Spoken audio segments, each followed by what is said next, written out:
मौलाना साहब जो YouTube channel ज़रूर subscribe कंदा।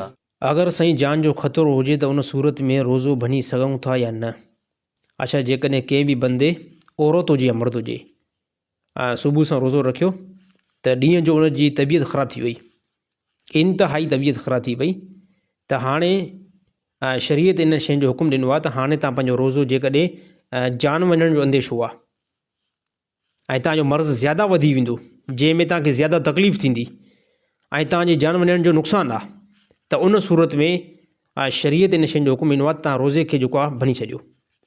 वधि में वधि इहो हिकिड़ो जेको रोज़ो रमज़ान खां बाद में वञी करे तव्हां क़ज़ा कंदव, छाजे करे इहो हिकिड़ो उज़ुर आहे। कंहिं बि मुस्लमान, कंहिं बि औरत, कंहिं बि मर्द रमज़ान में रोज़ो रखियो, इन खां बाद में उनजी तबियत बिगड़जी वई, बीमार थी पियो या अहिड़ी तरह जिस्म जे मथां को मर्ज़ चढ़ियो।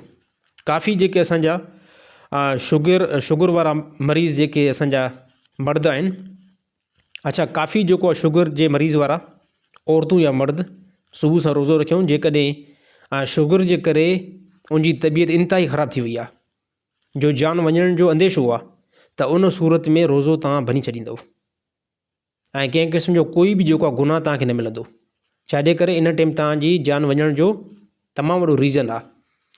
त इन सूरत में कोई बि जेको आहे बुज़ुर्ग न थिए, सूफ़ी न थिए त मां रोज़े में ई मरी वञा, न इहा ग़लती आहे, इहा तमामु वॾी ग़लती आहे। जेकॾहिं जान वञण जो अंदेशो आहे त रोज़े खे भनी छॾियो, रोज़े खे इफ़्तार करे छॾियो।